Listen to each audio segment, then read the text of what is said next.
the National Broadcasting Company presents Eyes Aloft.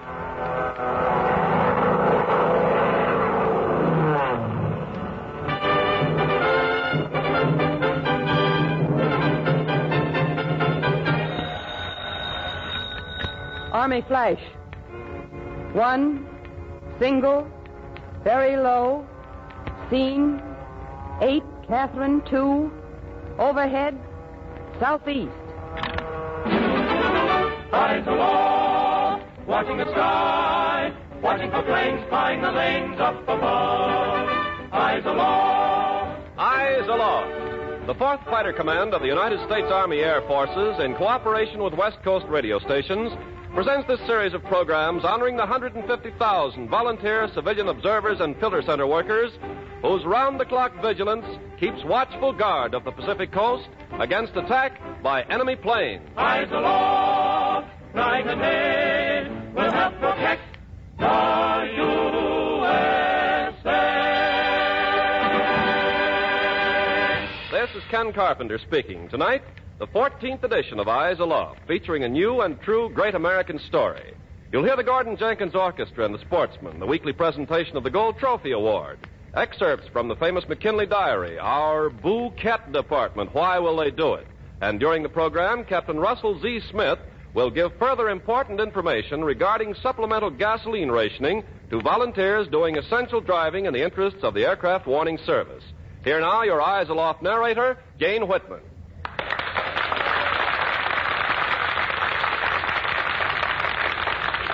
Good evening, ladies and gentlemen. It is shameful to have to admit that within our own rank of civilian volunteers of the Aircraft Warning Service, there are saboteurs. Sprinkled here and there, we occasionally uncover small-time fifth columnists. But we believe a few of those committing the crimes realize what they are doing.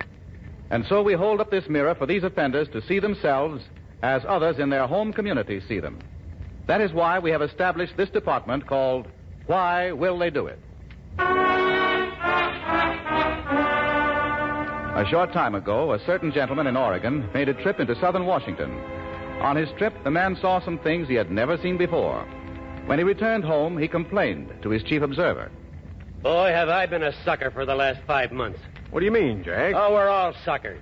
Every one of us have put in our time at that observation post. Now, wait a minute. I just come back from a trip, Bill, and I've seen plenty. Now, what'd you see? What makes you think we've been given the runaround? Wait till I tell you. And from now on, you can mark me off your observers list.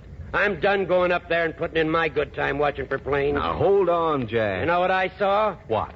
Well, I drove into a town and dropped into the drugstore to say hello to an old friend of mine. I just happened to ask if the town had an observation post in it. Did it? Sure. My friend told me where it was. On top of a certain warehouse, just across the tracks on the way out of town. Well, driving out of town that afternoon, I spotted the warehouse my friend told me about. Yeah? There it was, right on top. A little tower they'd built. You know who the observers were in that shack? No, who? Soldiers. Soldiers? United States Army soldiers. Well, what do you think of that? You saw soldiers up in the tower, Jack? Well, I didn't see any soldiers in the tower. I was driving by a little fast. But I saw plenty of soldiers all around the ground, around the warehouse. Don't you get it, Bill? Get what? We're suckers in this town of ours.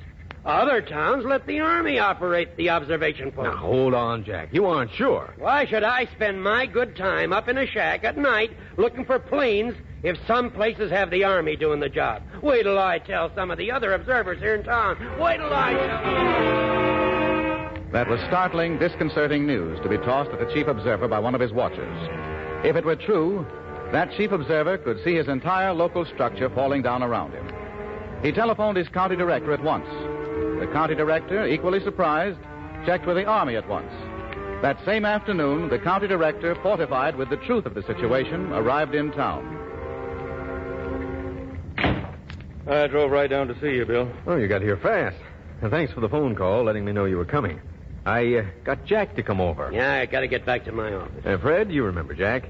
He's the fellow who told me about the soldiers running the observation post up in that Washington town. Yeah? Well, you made a mistake, Jack. Oh, yeah? Well, I know what I saw with my own eyes, don't I? Look, I called the Army. Talked to our ground observer officer in this area. He didn't know anything about soldiers taking over any observation posts in this neck of the woods. Well, I saw it myself. The officer checked with headquarters and called me back within the hour. Told me the whole story. And what is it, Fred? Let me tell it right straight to Jack here. He's going to change his tone. I'm just a little bit annoyed about this. Well, I wouldn't have come here if I'd have thought that Now listen to me. Your kind of talk is unfair to the Aircraft Warning Service. It's sabotage, man, pure and simple. You thought you saw something, and you made a beautiful story out of it and brought it home. I know what I saw. All you saw was soldiers on guard around that warehouse. What? A short time ago, the Army rented that warehouse for a temporary garage for a bunch of Army trucks. Wherever there's Army equipment, there are soldiers to guard it. So what? So the observation post was on top of the warehouse. And civilian volunteers are up there running it and always have run it. Yeah, but I'm... Well, what do you think now, Jack? Well, I'm glad I caught this thing before you spread it around, Jack. Oh, I'm getting out of here. I got to get back to my office. He was always stirring up trouble with one kind of wild story and another. I'm glad he's out of our picture. Why will they do it? Well, what kind of a vote do you want to give a bird like that? We agree with your decision. Have you ever stopped to realize what would happen if the 150,000 of you civilian volunteers didn't continue to assume the job of operating the Aircraft Warning Service for the 4th Fighter Command of the Army Air Forces? Well, listen to this. In the current November 16th issue of Time magazine, in the radio section, the editors make this comment. A collapse in the volunteer system would have meant that 150,000 soldiers would have had to be turned into airplane spotters. That indeed is a compliment. A hearty pat on the back to you who so loyally carry on day and night the vital work of the Aircraft Warning Service. You, 150,000 of you on the Pacific Coast. You civilian volunteers have made it possible for thousands of soldiers to carry on with the intensely vital tasks of war. You have released these soldiers so that they may man guns, tanks, planes, and carry the fight for freedom to the very doors of the Axis dictators. You are doing a vital work on the home front. You must continue. Don't let saboteurs and gossip mongers dissuade you. You are needed. You, too, are fighting this war.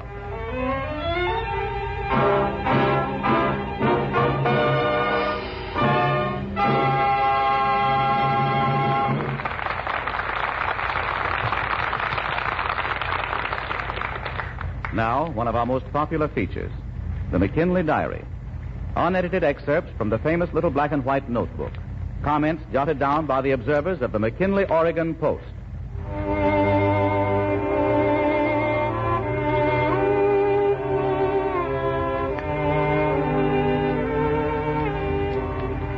We follow the winding path, a forest path, soft and resilient, with a fresh crop of dry brown needles dropped from pine and fir trees. Follow the winding path up over the crest of the mountain ridge, and then look down to the green little valley below. There, below, a farm, neatly squared by a fence. The barn and sheds, red. The farmhouse, a mellowed white of weathered time. There is the call of turkeys, the bawl of a calf, the chug-chug of a distant logging donkey engine. We follow the path on down the side of the hill, across a meadow, through a barbed wire fence and over the gravel road. Up the road to the bend, through a gate, and there, beneath the empty branches of the age-old cherry tree, stands the little unpainted shack, the valley's observation post. Shall we step in? Yes, here on the table, open, the McKinley Diary. Let's turn a page or so. Oh, yes, here's an entry. October 18th, 5 a.m. Here we are on watch again. We were sorry to find Mrs. O'Sullivan ill when we arrived last evening. I tried to spade some in the yard today, but find the ground is too hard. It is only wet a few inches deep. Curtis Turner stopped yesterday on his way to Portland to go into the U.S. Army. He brought it to keep for him until... He certainly thinks a lot of that dog. He bade it goodbye with tears in his eyes. It is time now to get started home. Georgia Bunch. Time for one more. Let's turn up to the front of the diary. Here's one, written last May 11th. 1 a.m. The sky has become cloudy, the stars obscure. I hereby enter this poem I have scrawled tonight. Do not fret because another has an easier task to do. In the strife to save our country, this is set aside for you. Never mind the weary hours spent while others quietly laugh. In other posts are other people watching there in your behalf. When the clouds of revolution broke to make the people moan, just to warn the sleeping farmers, Paul Revere rode forth alone. Always must the individual seek to serve his fellow men when an angry foeman threatens to enslave the land again. When once more the dove of peace shall quit the thundering guns of death, and we hear the songs of gladness pouring out in every breath, you will gain much satisfaction from belonging to the hosts of courageous men and women at our observation posts. T.S. Easton. And so we close McKinley Diary until another time.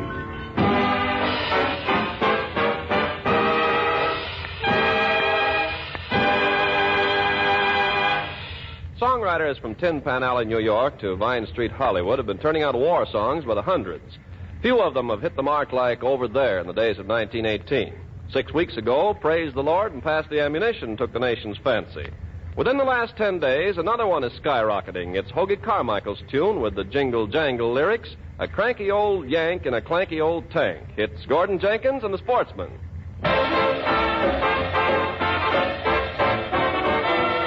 I'm a cranky old Yank in a clanky old tank, and I'm heading for a hullabaloo. I'll be riding my tank through a Tokyo bank, sure as I'm an army buckaroo. And when I set my tacky down in old Nagasaki, I'll be singing like a wacky jackaroo.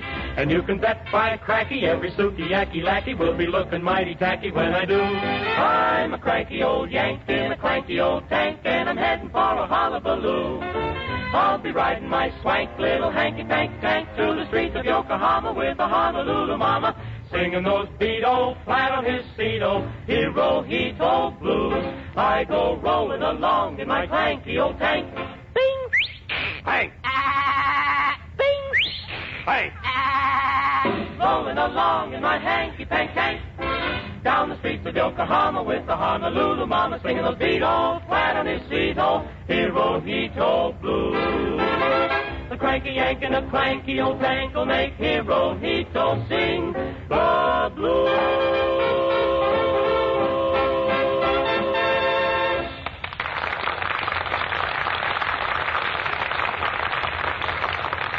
Last week, we issued the first official statement to observers and filter center workers about supplemental gas rationing to civilian volunteers of the Aircraft Warning Service. This week, we have further word. Here is Captain Russell Z. Smith to give you the latest data. Ken Carpenter, will you and Captain Smith take over? Indeed we will, Gain, and it's good news, Captain Smith? Yes, Ken. Very good news. Last week, we made an announcement on the Eyes Aloft program that arrangements have just been made with the regional office of the Office of Price Administration. Volunteers of the Aircraft Warning Service, upon proper certification, will be granted supplemental gasoline rations. This is to take care of the essential driving done by such volunteers in the interest of the Aircraft Warning Service. Mm-hmm. Well, Captain Smith, didn't we mention last week that details would be given later? I mean, can you give any of those details now? Well, Ken, instructions covering the gasoline rationing program, as it applies to the volunteers of the AWS, are now in the mail. These instructions, approved by the regional office of the Office of Price Administration, have been sent out to all chief observers and to all information and filter centers. Volunteers of the Aircraft Warning Service will be eligible for gasoline for all essential driving in the interest of the AWS. And that's the story to date, Ken. Well, that's good news, Captain. Great and encouraging news to the civilian volunteers who plan to carry on the work of the Aircraft Warning Service. We know they're all glad to hear it. Well, that's my story, Mr. Bruce. What can you do for us?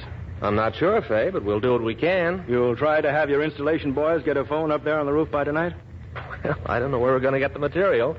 We'll have it there for you. The least we can do is cooperate with the Army and the Sheriff's Office. Yeah, we'll get your phone in. Back at Ed Benedict's service station by about 11:30, Fay Jones found Ed half-hearted. You talked to anybody yet, Ed? I've been up one street and down the other all morning. Sign up any observers? Yeah, I knocked off a few public-spirited boys. That Carlton Minner. Fellow who runs Minner's Furniture Company? Yeah, Carl's going to serve as an observer. Matter of fact, I chiseled Carl into donating a gas stove for the Post. Good. Sending one of his men up to connect it this afternoon. Fellow over at the J.C. Penney Company donated a table. But is he going to serve as an observer? Sure. And the Woolworth store manager is going to give us some things to make the Post comfortable. Say, I saw Dr. Radabaugh. Dentist over at the Kern General Hospital? Yeah, he says he'll serve as an observer anytime we want. How many got lined up, Ed? This is swell. No, it isn't swell, Fay. Oh, what do you mean? Actually, I didn't get so many. Only got 11 lined up. 11? That all? Yeah. Yeah, but we need 50 or more. You got to get 'em, Ed. Where? I'm willing to keep canvassing, but some people don't catch on to how important this is. Hey, wait a minute, Ed. I got an idea. What? Over at the Southern Pacific shops, they're going to have a big meeting this noon during lunch hour. Yeah? I heard about it around town this morning. They got a new public address system installed over at the Roundhouse so they can have meetings. Yeah, what are you driving at? They're going to dedicate their public address system this noon. There'll be a big crowd of Southern Pacific workers there, won't there? Yeah? You mean we'll go over there and ask them if we Listen, Ed. How does a circus get a town all steamed up? I don't know, Fay. They got elephants and camels and clowns and parades. Have you got an elephant? No. You got any camels around your service station? No. Have you got any clowns or parades? No. Well, neither have I, but I'm going to get a parade. A parade? Yeah, a parade with a brass band and uniforms and everything. And we're going to form at your service station here at noon. And we're going to march over to the Roundhouse and bust in on that public address system to recruit observers. Yeah? Where are you going to get the brass band, Fay? Over at the Washington School. I just got time to catch the principal before noon. 25 minutes to 12 now. Yep, I'll make it. Hey, come back here, Fay. Well, what, Ed? Look, are you a little bit nuts? Yeah, I think so, or I wouldn't be organizing a street parade. See you in half an hour.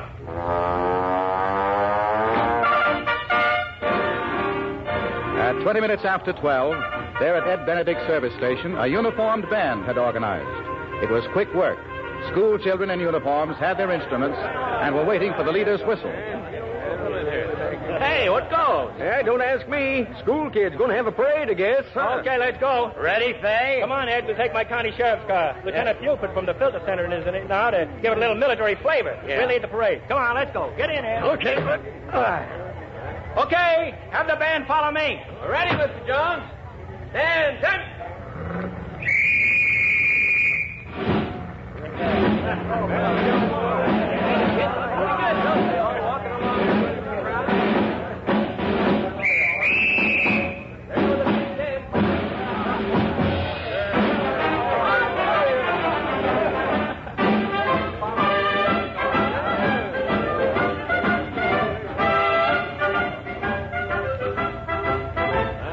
The little parade marched over to the Southern Pacific Roundhouse. It marched into the Roundhouse. 200 or more workmen were gathered for a meeting. The band, headed by Fay Jones, Ed Benedict, and Lieutenant Buford, marched up to the platform. Before the meeting started, Fay Jones explained to Mr. Malloy, the head of the SP workers, what was needed. And then Mr. Malloy got up on the platform and called the meeting to order. All right, quiet, boys. Hold the talk. All right, now. Meeting has come to order. We're gathered here today to dedicate our new public address system. Unexpectedly, a group of townsfolk have come in on us. I'm glad they're here. Fay Jones of the sheriff's office and the man who's organizing a new observation post in our town wants to talk to you. I can think of no better way to dedicate our public address system and to have a patriotic appeal delivered over it. I want you to meet Mr. Fay Jones. Thanks. We have the Washington School Band with us. A lot of the kids in this band are your kids. I want you all to rise while the band plays America, and we'll all sing. All right.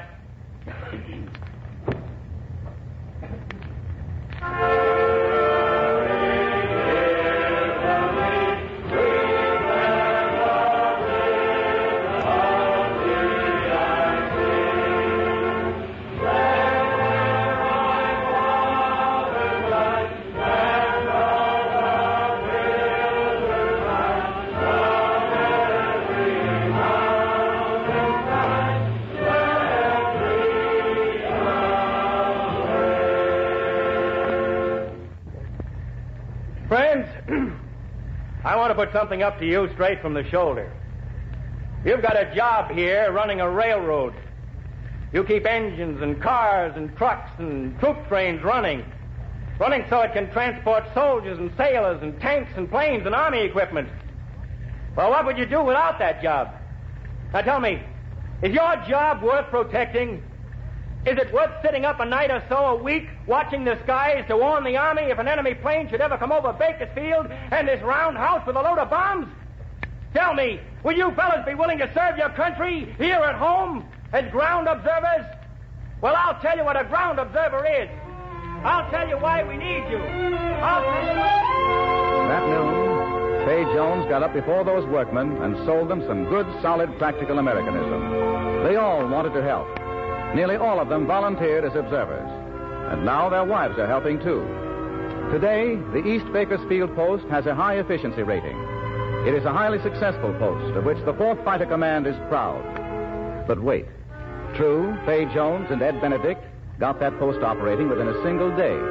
By 6 p.m. that May evening, it was reporting planes. But when a proud and tired Fay Jones reported back to the sheriff's office that evening, when he reported back to his county director, Sheriff Johnny Lusterlow. I didn't think you could do it, Fay. You said to organize it by the end of the week, Johnny. Yes, I know. Well, we did it in a single day. Oh, that's swell. But, Fay, you put the sheriff's office in a very embarrassing position. I have? Oh, my gosh, what have I done, Johnny? You forgot to get a license to stage that street parade this morning. I did?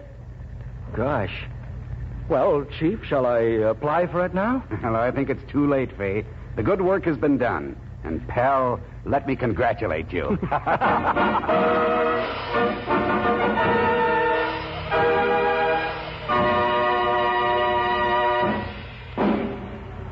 Each week, we present the National Broadcasting Company's Eyes Aloft Gold Trophy Award to some outstanding observation post or filter center.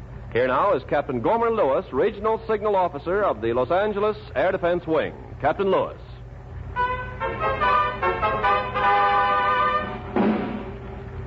Good organization is essential in any successful institution. Enthusiasm and efficiency usually go hand in hand to create a job well done. The present East Bakersfield observation post today is well manned, a strong link in the aircraft warning service. Therefore, we salute the East Bakersfield post and present it with the Eyes Aloft Gold Trophy Award.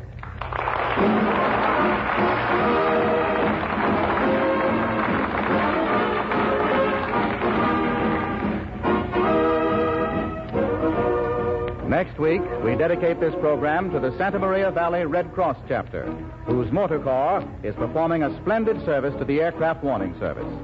We think other sections of the Pacific Coast will be interested in learning how Santa Maria, California, solved a disheartening transportation problem. This is Gain Whitman saying goodnight to the 150,000 Aircraft Warning Service volunteer civilians who keep constant vigil of our home front so that America will be safe from any attack by air. Good night.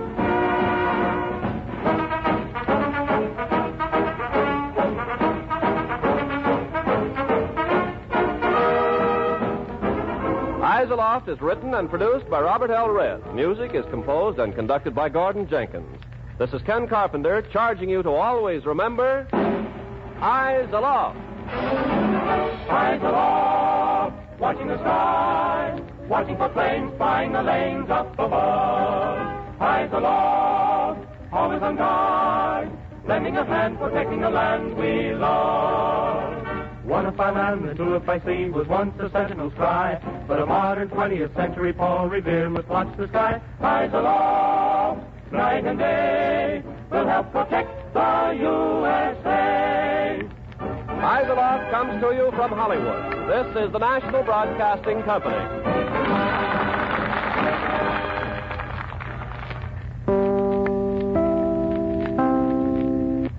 NBC's Eyes Aloft program, hosted by Ken Carpenter, dedicated to the over 150,000 volunteers of the Air Observer Corps across America during the period. That from November 16th of 1942. Radio's outstanding theater of thrills coming up in just a moment, but first, we'll hear from the white-winged warrior, Chicken Man. It's night aboard a commercial jet airliner, aloft high in the sky. Say, stewardess. Yes, sir. I think there's somebody knocking on the door of your airplane. Why, that's impossible.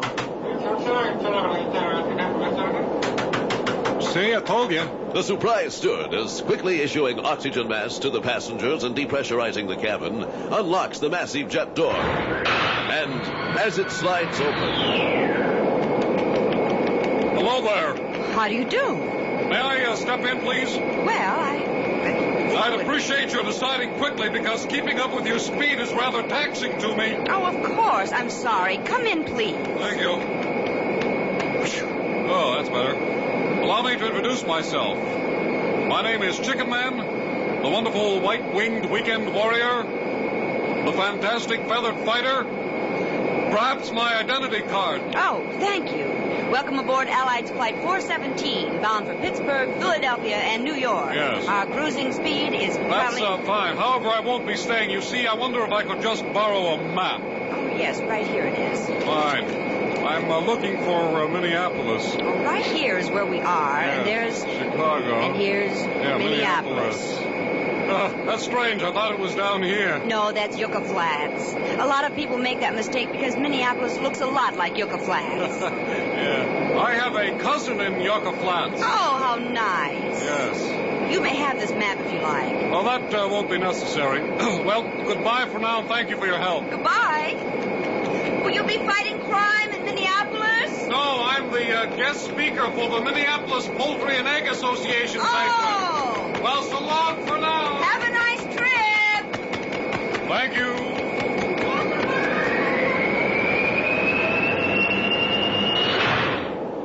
Well, can the white-winged warrior recover his lost time this night? Will the Minneapolis Poultry and Egg Association banquet begin without him? And if so, will the feathered fighter ever be invited to be the guest speaker again? We can't get much sillier than Chicken Man on the WRVO Playhouse. More of our story tomorrow night, right before radio's outstanding theater of thrills, Suspense. This CBS broadcast aired June 28th of 1955 and features Harry Bartell, Parley Bear, and William Johnstone in Holdout. Another tale well calculated to keep us all in suspense.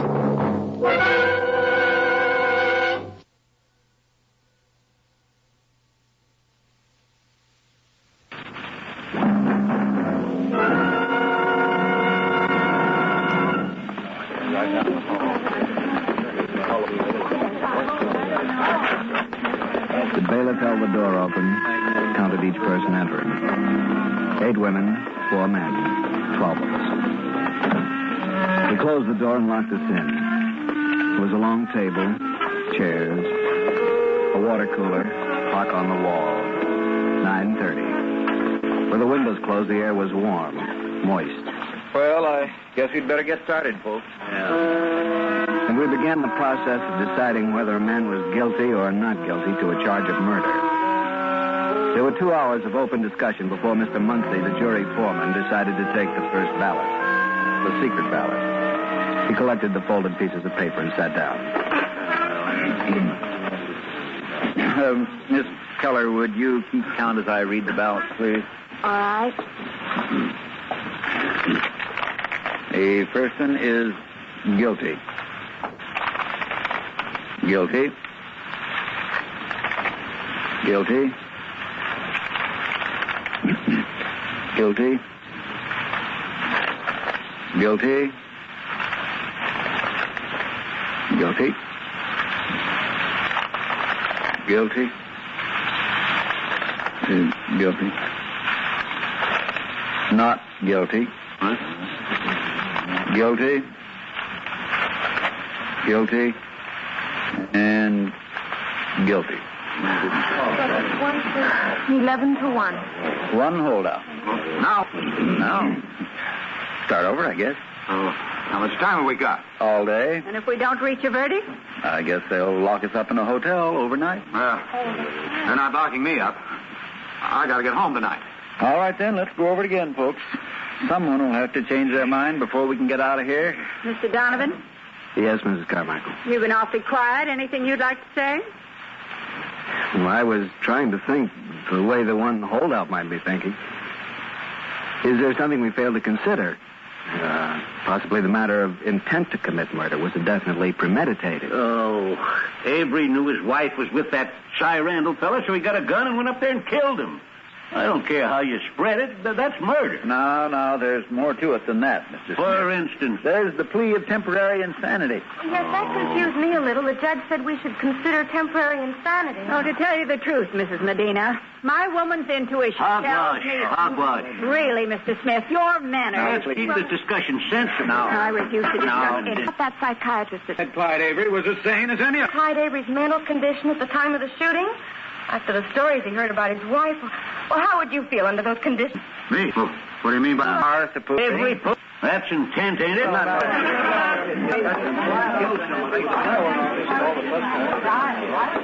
I wouldn't let Smith bother you, Mrs. Carmichael. Some of these people...